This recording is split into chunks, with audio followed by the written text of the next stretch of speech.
Good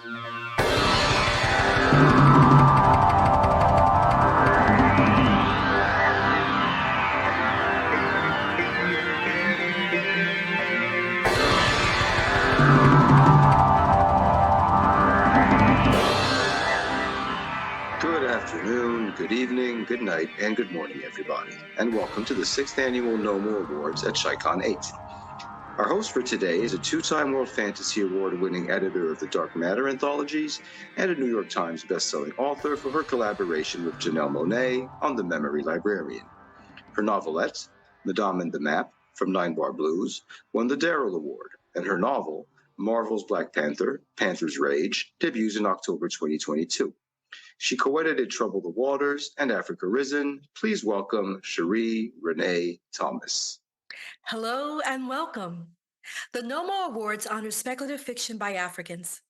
There are prizes in 4 categories: comics or graphic novels, short stories, novellas, and novels. The shortlists are first nominated by and then voted for by members of the African Speculative Fiction Society. This year, for the first time, a panel of readers also contributed to the voting process. Speculative fiction is important because it invites us to enter otherworldly settings or societies that reflect or reimagine our own. Whether it explores how our cultures, art, values, and technology might regress or evolve over time, this work entertains as it inspires. African speculative fiction offers a space for innovation, exploration, and for new, bold voices to emerge, creating art that speaks directly to the myriad perspectives of Africans whose eyes are on the future. Now it's my pleasure to introduce the first of tonight's presenters, Chicon8 Imelumadu. Her forthcoming novel, Dazzling, won the inaugural Curtis Brown Prize. Her short speculative fiction has been twice shortlisted for the prestigious Caine Prize. And in 2020, she shared a Nommo Award for Best Short Story. She's here to present the first award of the evening for Best Comic or Graphic Novel. Thank you, Cherie. Comics are one of the most vibrant sectors of African publishing. Companies like the Comic Republic, or TAG in Nigeria, or Kugali in London, are pioneering new ways of creating and distributing stories. Comic books can provide an intriguing, highly colorful, and entertaining way of holding a mirror up to society. Sometimes insidiously, in a way, they are political forebears and newspapers cannot. We have a very short list of comics for this year's awards. And the short list is Awele Emeli, The iJournal at aweleemeli.com, and Roye Okupe and Godwin Akpan for Iyanu, Child of Wonder, Volume 2.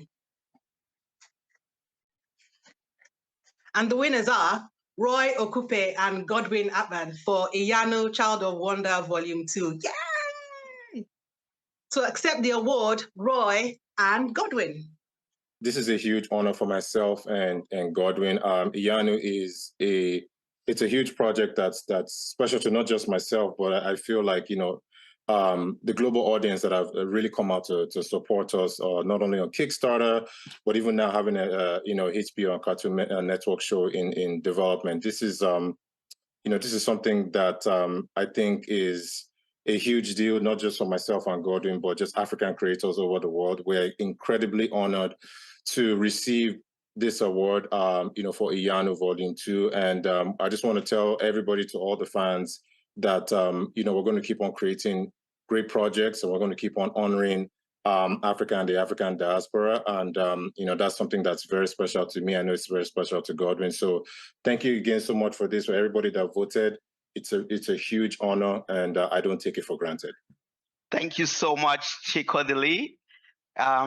Like my colleague Roye has said, this is a huge honor for everyone, and especially me, because I've actually worked a lot on this project, and to see it come to the stage where we're actually acknowledged and recognized for the hard work that we've done, it's a really big delight for us. And I'm really thankful to the organizers and the entire team of Nommo Awards for the fine opportunity they've given us. I also want to congratulate all the other people who have participated in this ceremony, and I hope we all get to you know, revere in the spirit of this award and enjoy, you know, the blessings and the rewards that we've gotten from this beautiful, fine ceremony. Thank you so much, and stay great. Roye and Godwin will be back with a fascinating video of their comic, Iyanu, Child of Wonder, Volume 2. Our next presenter is Wole Talabi. Wole is an engineer, editor, and writer. A two-time Nommo nominee, and like me, a Kane Prize nominee, his collection Incomplete Solutions was published in 2019. His yet untitled novel will be published next year in 2023. Wole also manages the ASFS database of published fiction. Wole, the floor is yours. Thank you, Chicon8. I've always loved short stories. In the best of them, you can find so much for the mind to ponder and for the heart to feel in the space of just a few thousand words. A lot of our African storytelling traditions are filled with short tales of myth, adventure, legend, and they're embedded in the very fabric of our cultures, as varied as they are. That's something that continues to this day as writers put new spins on old stories, make up new ones to contextualize our current hopes and fears, and most of all, I hope, entertain. From classics like the Heinemann Book of Contemporary African Short Stories to Ivor Hartman's Afro-SF anthology, Omenana, Short Story Day Africa, Dominion, The African Futurism Anthology, and even the forthcoming Africarism, there is and has always been wonderful African speculative fiction. And the last 2 years have been no exception. So it should be no surprise that the competition for this year's Nommo Award for short stories was intense, with a large range of excellent work. I should know, I'm one of the nominees and I recommended half of the others in my annual roundup of African short fiction. There are 8 stories in total on the shortlist. They are The Brother by McKenna and Jericho, published in Professor Charlatan Bardot's travel anthology to the most fictional haunted buildings in the weird, wild world, edited by Eric J. Gunnard. Shelter by Mbozi Hambre, from Short Story Day Africa's Disruption, New Short Fiction from Africa. O2 Arena by Ogenechoe Donald Ekbeki, first published in Galaxy's Edge in November 2021. Masquerade Season by Pemi Aguda, published by Tordotcom. And This Is How to Stay Alive by Shingai Njeri Kagunda in Fantasy Magazine. Dreamports by Tlotlo Samashe in Apex Magazine. The Many Lives of Anabiku by Toby Ogundiran in Beneath Ceaseless Skies, issue 309. And last but hopefully not least, An Arc of Electric Skin by yours truly, published in Asimov Science Fiction Magazine, September last year. And the winner is Pemi Aguda for Masquerade Season. Congratulations, Pemi. We've known each other for over a decade now, and I've been recommending your groundbreaking work year after year. So I'm not only delighted to lose to you, but also to be the one to announce it to the world. Congratulations, and very well deserved. Thank you, Wole, and I'm pleased that we've been writing together for so many years. I'm very happy to be here accepting this prize. It hits different. It's special to me, especially because it's, speculative fiction. It's African speculative fiction, especially. So I want to thank everybody who reads my work, who reads speculative fiction. I wrote this story at the Clarion workshop, and it was an oddly emotional experience, but I felt like I learned something about this little boy and his masquerades, and something about appreciating the magic that visits you and changes you. And this is something I feel when writing, something I feel in the community of other writers of speculative fiction. So I want to, thank this community, and especially thank you to Nommo, who is recognizing and awarding magic. Thank you. Congratulations again, Pemi. I'm really proud of you, and well done. Pemi will be back to read from her winning story. And now it is my pleasure to introduce someone whose achievements keep coming, Ogenechoe Donald Ekbeki. He's also a 2-time winner of the Nommo Award, and he's also won the Otherwise and British Fantasy Awards. He was also just on the shortlist for Nommo Award for Best Short Story this year. He edited the year's Best African Speculative Fiction Anthology and the Bridging Worlds Anthology. and he's also an editor on the forthcoming Africa Risen. Welcome. Thanks, Wole Talabi. So I'll be presenting the Nommo for the novella, and I'd like to first talk about novellas. They're very balanced and important storytelling form. They create opportunities for us to tell stories in ways that are not quite the spread or the stretch of the novel, but not also with the brevity of the short story. So they allow us to achieve a certain kind of balance that has proved very beneficial to African writers who sometimes don't always have the resources or the space or the things that you need while embarking on a lengthy project. So yeah, they've contributed richly to the African speculative fiction genre. Yeah, so I want to talk about or list the nominees for the Nommo Award for Best Novella, starting with The Future God of Love by Mandela, published in Lunar Press, February 2021. Then Not Seen is a Flower by Okupe in Eraserhead Press, 2021. The third story is an exploration of Nicolo Tieno's early filmography, 1232 to 1246, by Kola Hayward Rotimi, in Strange Horizons, September 2021.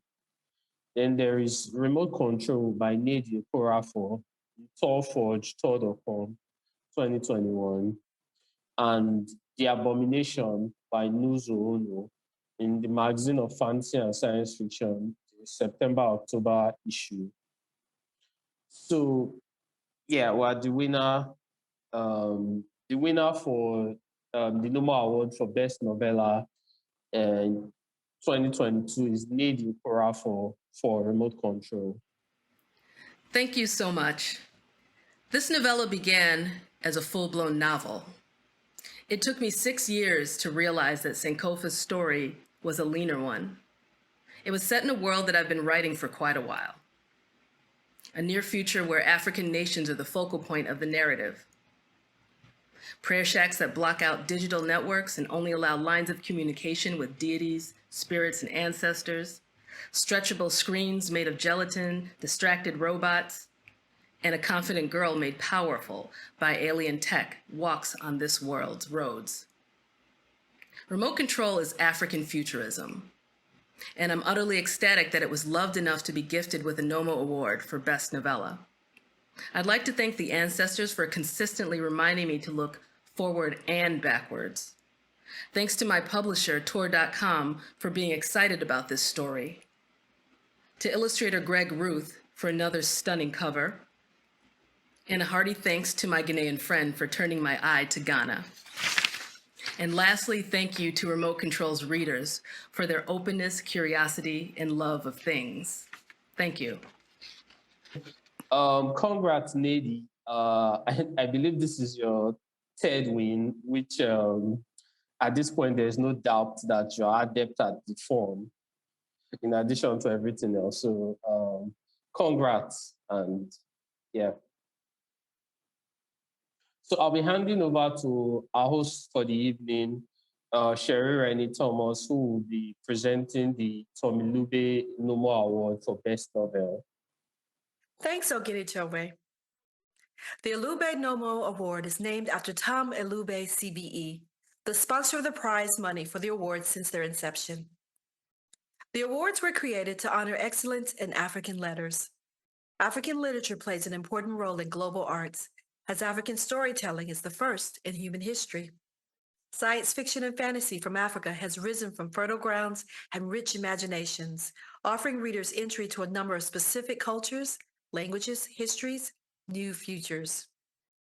What makes African speculative writing distinctive is not just a matter of geography, for in the African novel, the continent and her nations are not merely a setting to serve as an accessory to the storytelling, but the people, their communities, and their cultures are an essential foundation from which the writing springs.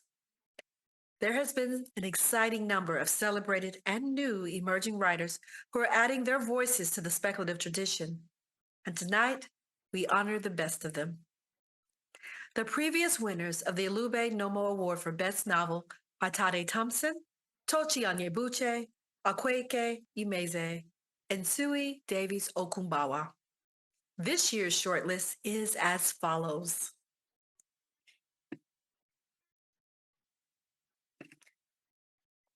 They Made Us Blood and Fury, Cheryl S. Intume, Amazon KDP, 2021. The Gilded Ones, Namina Forna, Delacorte Press, 2021. Son of the Storm, Suyi Davies Okumbawa, Orbit US, Orbit UK 2021. Far from the Light of Heaven, Tade Thompson, Orbit Books 2021. The Madhouse, TJ Benson, Masobe Books 2021. The Library of the Dead, TL Huchu, Tor Books 2021. And the winner of the 2022 Ilube Nommo Award for Best Novel is The Library of the Dead by T.L. Huchu. Tendai, congratulations. Thank you so much, Siri. This is quite an honor, unexpected, because the shortlist this year had quite a number of writers who I really admire. I am grateful to people that have helped me along this journey, sort of in crafting the Library of the Dead. Jamie Cohen, my agent, Bella Pagan, my editor at Tor UK, and the guys at Tor in the US as well. I'm also really grateful to the Nommo readers who voted for this particular section of the award. And thank you to everyone who has a great love for SFF. Thank you very much. Congratulations again, Tendai. Now, to give you more of a flavor of the variety of African speculative fiction, we'll have readings from this year's winning stories. But first, a look at this year's winner in the comics category, Iyanu, Child of Wonder. In the past, we've had some fascinating comics winners. For example, last year, the Drama Queens Collective, a feminist group from Ghana, won the Comics Award. This year's winning comic was published by YouNeek, an African comics company. Roye Okupe and Godwin Akpan talk about the inspiration behind the winning comic. I think with Iyanu, for me personally, Yoruba history, culture, and mythology is something that I grew up with. I was born and raised in Lagos, Nigeria. I myself am a Yoruba person. So there's a lot of stories, there's a lot of things in our history and in our culture that I've always hoped to see in books, on screen, in the theaters. So for me, when I decided to create Iyanu, it was a no-brainer to integrate as much as possible. I will say that this is a fantastical world, even though the name of the place that people like, the existence of the world in Iyanu is called Yoruba land. It is our own version of Yoruba land. So there's a lot of liberties that we've taken while we are honoring Yoruba culture itself, and we're doing that in a way that's celebratory of the culture. There are still some things that are fantastical in its nature. So in terms of, things that are, being practiced currently or whatever, there are certain elements, like for instance, in the book, people speak Yoruba. That's something that still goes on, obviously, in this day and age. Even the names of the characters, what the names mean, these things are not edited or anything like that. They are very particular to the book and the culture itself. So in terms of those type of things, we stayed very, very true, to the culture. But as it pertains to fantastical elements, like maybe, Iyanu's powers or some of the things that happen in the land, there were a lot of things story-wise that, we had to take liberties on, because at the end of the day, this is a fantastical story. It's a story for a global audience, not just Yoruba or Nigerian people. And that was sort of the guide that we use, is that stay true to the culture, but don't be afraid to, in a fantastical sense, extend things story-wise that can be more, things that people would recognize when they pick up a fantasy book. So the world of Iyanu is a fictitious Yoruba world. Yoruba is a real location in Africa. And there was a lot of history, that we've come to study about, the Yoruba people. And for one thing, I personally drew a lot of inspiration from the cultural history. One of the great references that we wanted to incorporate into the world of Iyanu was the walls of Benin. So it is like one of the longest historical wall ever built, even longer than the Great Wall of China. And for me, I felt that was like a mind-blowing revelation to hear that something that was, built here in Africa could surpass the Great Walls of China. So I really wanted us to draw inspiration from that part of history. And so when we did the comic, we used a lot of references. We did play around with pushing the scale and seeing how far we could go with creating an epic scale environment and an epic scale world. But a lot of it was actually built on the foundation of, what Nigerians and what Africans in general are familiar with. As regards the animals, we made sure to stay true to the culture. So the only thing we did was to add the fantastical element to these animals. They are not strange animals, they are animals we could see, but adding that fantasy aspect to them gives them a completely different flavor. And I think that's one of the beauty that anybody who reads our comic is going to enjoy. Dark Horse, they published volume 1 in last year, September, I believe. Volume 1 was released. Volume 2 will be coming out, in September 13th. So, Dark Horse has been fully behind Iyanu. In terms of volume 1 and volume 2, this is a continuous story. So, volume 2 picks up exactly where we stop in volume 1. So, if you're a fan of Iyanu, you're going to be seeing a lot more of the books moving forward. And it's just something that's exciting to see the response from everybody across the globe, not just here in the US or parts of Africa.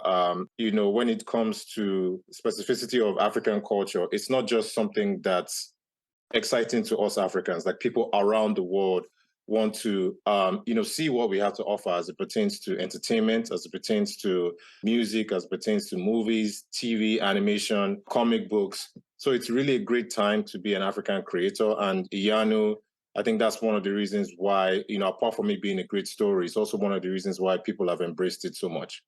So 2015 was when I unofficially started YouNeek Studios. Officially, the company was registered in 2016. It's funny, Godwin and I have been working ever since then. He's been very instrumental in helping us get to where we are today. One of the things that a lot of people don't know is that Godwin designed 95% of the covers for all the YouNeek Studios comics. He's also helped to design a lot of characters for YouNeek Studios.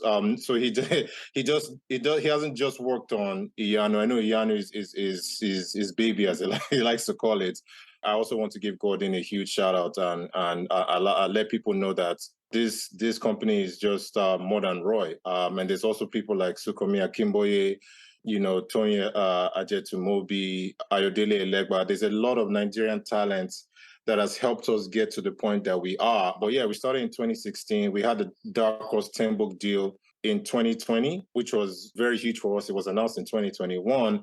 And that really opened the door for us into what, we're starting to see now is that some of these books are now getting the attention that's allowing them to take the next step, in Iyanu's case, to be an animated series, in the future as well, too. So it's very rewarding to see over the years, our hard work being rewarded, not just like by getting the Nommo Award, but even with other things now, like, getting to have a huge fan base with Dark Horse, see the work that we've been working on for so long. And the future is very exciting. And it's something that I encourage YouNeek fans to please continue to support us. Please continue to go out there and grab the books in the stores, because you are the one that has gotten us to this point, and you are the ones that will keep on taking us to the next level.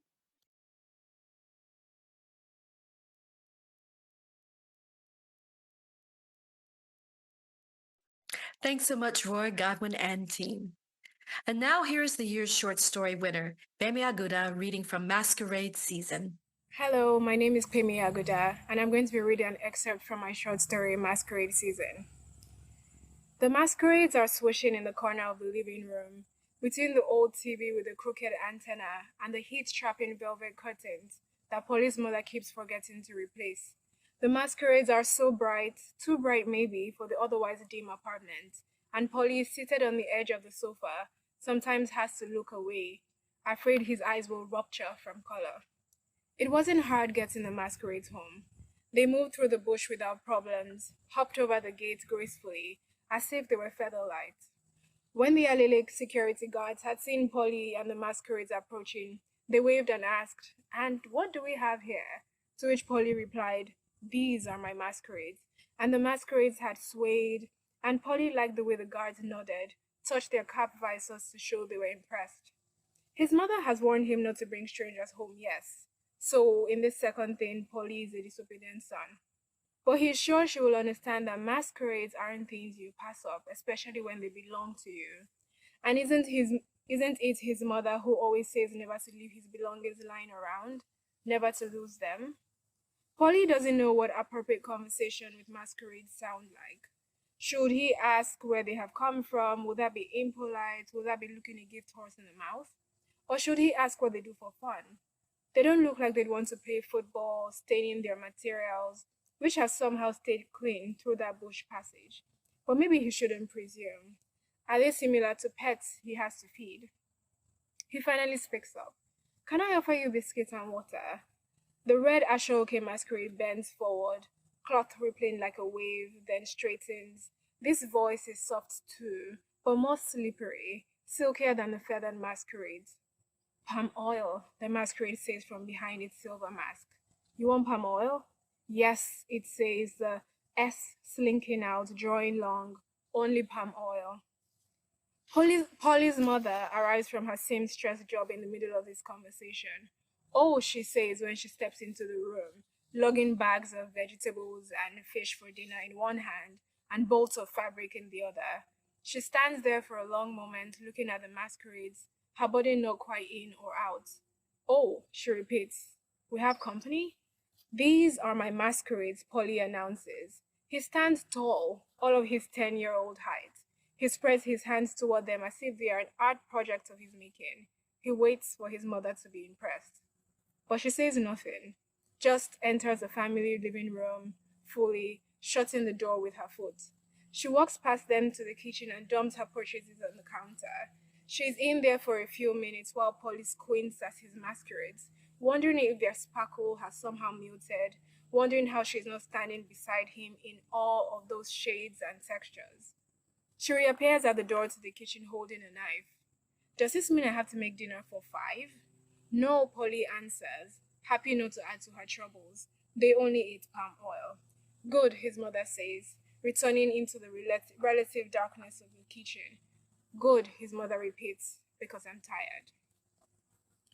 Polly's cousins want to know what the masquerades can do. They stand really close to the softly moving figures in their backyard, football suspended. The boys reach fingers out to touch Polly's masquerades, but withdraw within inches of actual contact. "I don't think they need to do anything," Polly responds, annoyed that the boys cannot just glory in the glistening of the beads, the luster of the raffia, the vibrancy of the feathers. They're masquerades. That first night had been weird, having the masquerades in his room, stuck in the corner with all his action figures and Lego. But after he had startled awake several times, the rustling of the first masquerade raffia began to soothe him. The moon snuck in through a gap in his curtains and passed through the beads on the ashoke and the refracted light, dotting the walls and ceiling of Polly's room with stars. The embroidered patterns on the third masquerade skirt seemed to him like complete stories in a secret language known only to him, the silver threads glinting alive in the night. "Geez, calm down," Ekene says now, walking away from Polly and his masquerades. "They're cool and all, but if they're just going to stand there, whatever," Polly says. He doesn't need to be there with his cousins when he has 3 masquerades. "I'm going home," he announces.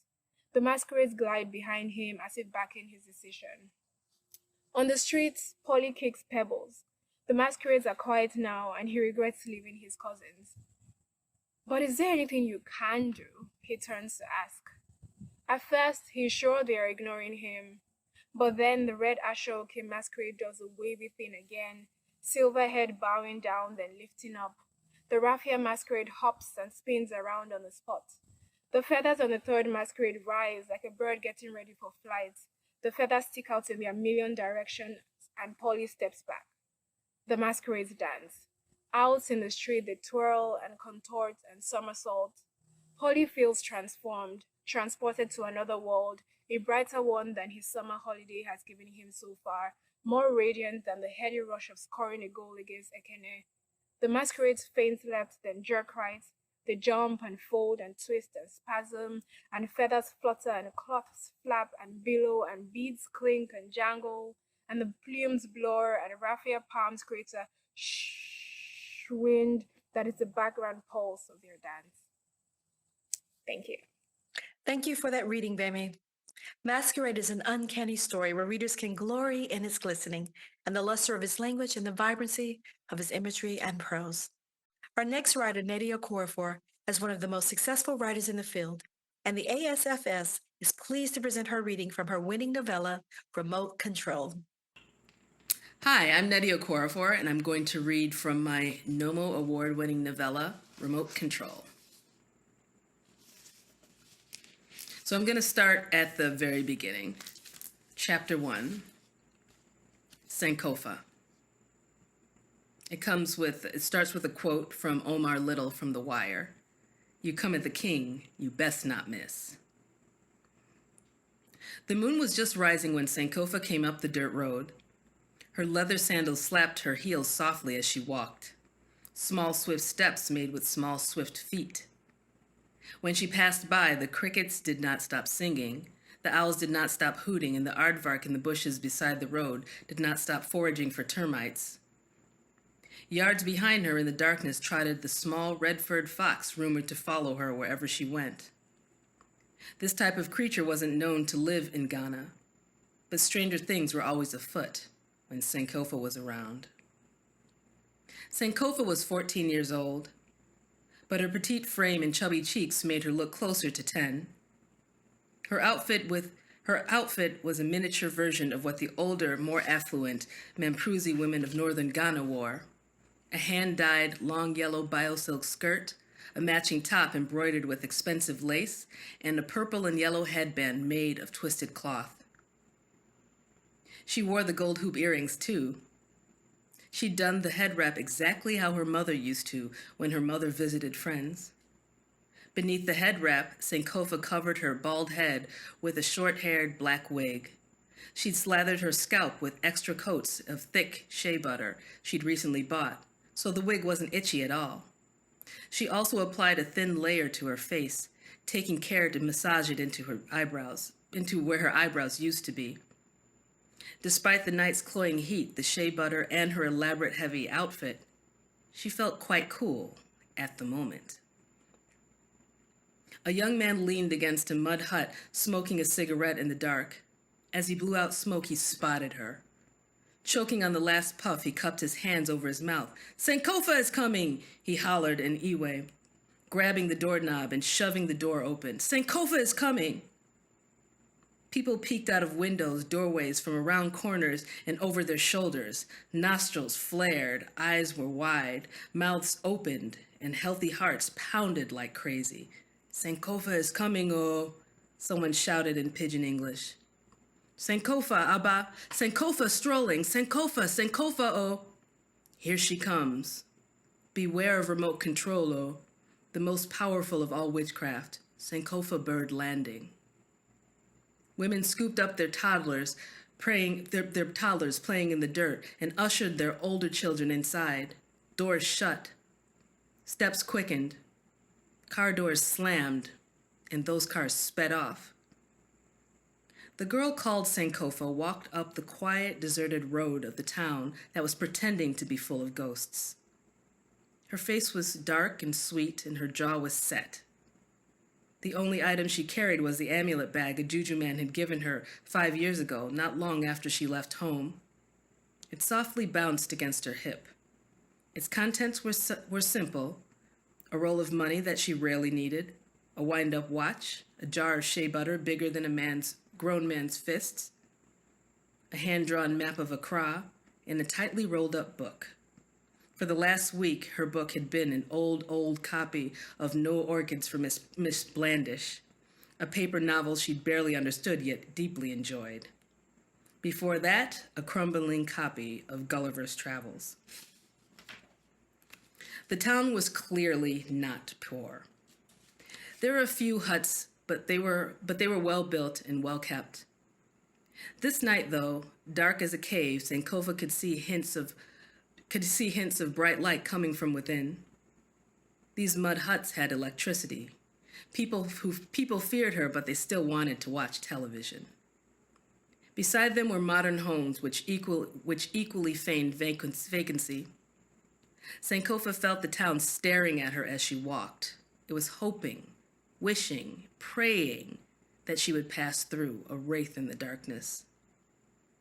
She set her eyes on the largest, most modern-looking home in the neighborhood. The huge, hulking white mansion with a red roof surrounded by a large white concrete gate topped with broken green bottle glass was easy to see. As she approached the white gate, she noticed a large black spider walking up the side. Its long, strong legs and hairy, robust body looked like the hand of a wraith. "Good evening," Sankofa said in Mampruli, as she stepped up to the gate's door. The spider paused, seeming to acknowledge and greet her back. Then it continued on its way into the forest of broken glass on top of the gate. Sankofa smiled. Spiders always had better things to do. She wondered what story it would weave about her and how far that story would carry. She lifted her chin, raised a small fist, and knocked on the gate's door. "Excuse me, I would like to come in." Thank you for that fine reading, Nnedi. Now, T.L. Huchu won his first Nommo Award for the short story Post-Bods, about installing other people's minds in undervalued bodies.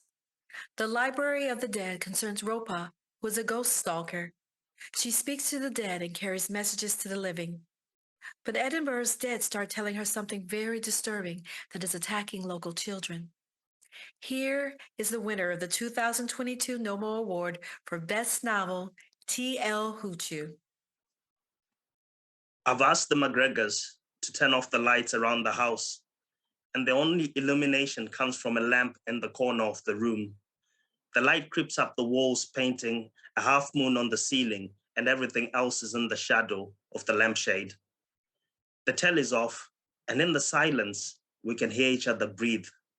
The couple hold hands, sitting in the two-seater nearest the window, so I'm on my own on the big sofa. Been here 3 hours already. It's not yet the witching hour, but I feel a slight chill in the air, the subtle drop of temperature that makes me reach for my coat until I remember myself. "How much longer?" Mr. McGregor asks in a whisper. I hold up my hand and stop him from speaking. He might as well be asking about the length of a piece of string. In any case, breaking the silence will only ruin things. Already asked them both to be good little church mice. The chill in the still air hits them. Condensation vapor comes out of their mouths. They move closer to one another, the mister throwing an arm around the missus. The little hairs on my arms rise, and goose pimples prick up all over my skin. The picture of Thomas Carlyle clacks against the wall. The noise is awful in the silence. I sit up, lean forward, and put my elbows on my knees, clasping my hands together. The lamplight flickers. The flowers on the mantelpiece rustle, shedding fresh petals onto the floor. A creaking noise comes from the wood beams in the ceiling. Something sickening wafts through the air. Less a scent. It's a feeling of the forbidden, of sin, decadence, the smashing of a taboo that leaves an open wound on the soul of the world. The tongs strike the copper bucket, ringing out like a Chinese gong. Mr. McGregor makes a fist and bites down on his knuckles. Something turns the doorknob. A squeak escapes Mrs. McGregor's throat. The door opens and shuts with a bang. It opens again and shuts, opens, shuts. The bucket picture A statuette falls to the floor. God help us. Mr. McGregor whirls and crosses himself left shoulder, then right. Curtains fluttering, the locked doors rattling, commotion and chaos, small objects flung through the air, an ethereal grey figure rushing hither and thither in the dimness, knocking furniture over. This must be an old spectre for it to have the power to so touch the material world. I watch as it throws the door open again. Are you done? I say, looking at the aberrant apparition. It looks back at me, all dark eyes with an eerie tunnel running through its face in place of a mouth. It screams a horrible squeal like a slow cut throat in a slaughterhouse. A wind rises in the room with its squeal and it rushes towards me, mouth open from floor to chin as though it would eat me. The pages of a magazine on the coffee table flip open as the spectre bears down and stops right in front of my face with a terrible howl. I said, "Are you done, sir?" I reach for my backpack and stand up. This is quite the racket you're making here. Thank you again, Tendai, and congratulations to all the winners and shortlisted authors. Thanks also to our distinguished presenters, and thanks to the membership of the African Speculative Fiction Society and all the people at Chicon who work so very hard on the program, including Enchanter and Alan Bond. Also thanks to Jeff Ryman and Stephen Embleton of the ASFS, and to the ASFS for some membership support. The Nommos will be back next year at Glasgow. Good night and enjoy Chicon 8.